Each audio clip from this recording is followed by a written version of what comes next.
Have you ever tried losing fat and gaining muscle at the same time? Well, in this video, you're about to get the answer. So today we're going to be going through what a body recomposition is. My name's Leo. Obviously, you guys who know the channel, I'm very passionate about these topics and we delve into it as best we can.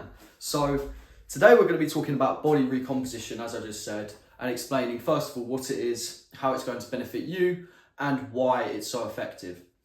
Now, body recomposition essentially means you build muscle and lose fat and stay at the same weight. Now, some people say that's impossible. That's absolutely not true. You can change your body. You can change your body and ultimately put it for a recomposition, make it change shape, make it change how you want to look. It sculpt it almost, create an aesthetic that you're satisfied with and pleased with. Now, that's a very common goal for people, especially in the gym. They don't want to lose any more weight. Perhaps they're skinny fat, perhaps they're overweight, but they want to maintain their weight for strength purposes. There's a whole facet of reasons why people do so. Now, I'm going to get straight into how you actually do this. So what I did personally, I'm going to talk because I like talking about practicing what I preach essentially. That's what I do as a coach. That's what I do in the gym. I don't see the point in saying methods that I haven't done myself. So I've never tracked calories, right? I've never tracked calories. I don't find it sustainable. I don't find it helpful. And I don't think people are going to do it long term. So that's why and I also don't think it's healthy for some people of certain ages. Now, some coaches might totally disagree with that. Oh my God, you have to track every single calorie. Otherwise you're going to be absolutely no man's land. That's fine. Click off the video because it's not for you, right? What I believe in is upping your protein, lowering your carbs slightly, and optimizing your carbs before and after your workouts. I also believe in doing upwards of 10,000 steps a day because it's low energy, low fatigue, and you're going to burn more calories as a result. It is still about calories. It's just about not fussing over an extensive amount of them and always be panicking, because that stress that's going to give you is actually more detrimental than what it's going to help you gain, if that makes sense. It's going to be more detrimental to your progress, in my opinion, because you're constantly going to be stressing about it. Therefore, your testosterone is going to be lower because your cortisol is so high. Like, oh my God, I had some oil on my mash. That is not helpful. I'm not saying that you can be eating loads and loads of food. That's not what I'm saying. I'm saying you need to eat the correct amounts, perhaps have a program in place, and also gain an understanding of your body over time. Now, I've done this throughout 5.5 years of training. That's why I coach people that are new. I get them to understand as quickly as possible. And I also understand that some of them aren't going to want to coach forever. They're going to want sustainable, healthy methods that I preach that they can use in the future. So I do understand this. I understand that a lot of people have different problems and they want them solved simply, not in a complex manner, because they have very busy lives. And ultimately, as a result, that's what I'm here to kind of teach you guys and preach to you guys. Another thing I would say is to get strong as you can in the gym. Get stronger and stronger and stronger. So say you're, like I said, skinny fat, right?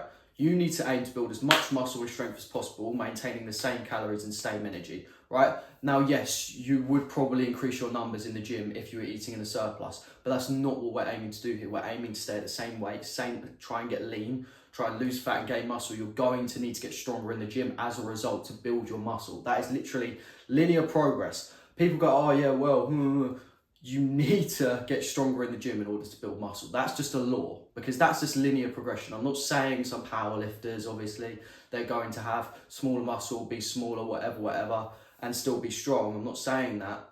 But there is linear progression. A big guy is usually stronger than a smaller guy.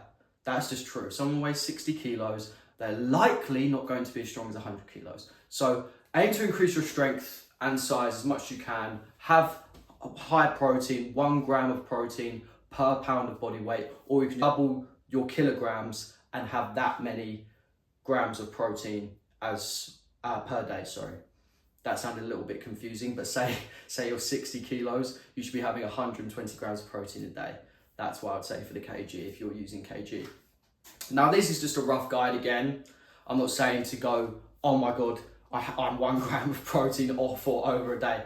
That's negligent. That's not what we're looking for, right? You don't need to be stressing about these pointless mundane things, right? If you're 10 grams off, that's not the best, but it's not something to be panicking about. And also I'd rather you get 10 grams over slightly. I'm not saying, again, double it and bloody absolutely go overboard, because that's going to nuke your hormones as well. That's going to lower your hormones. So you do need to be balanced in how you approach it, but also understand that you're human. Understand that these things don't come overnight. Understand that you gradually gain these habits over time.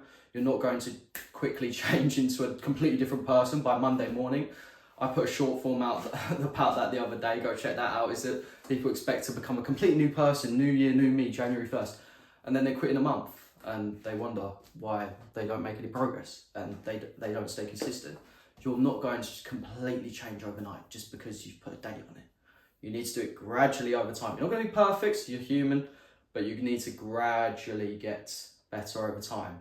2 training sessions a week, then 3, then 4, then up the weight, get more sleep, eat more whole foods. That's another thing I preach. Eat more whole foods. Eat foods from the ground. That is what's going to help you as well. Eating loads of sugar is not going to help you in your body recomp. That is not good. People that go, oh, it's the only thing that matters is calories. It's not true.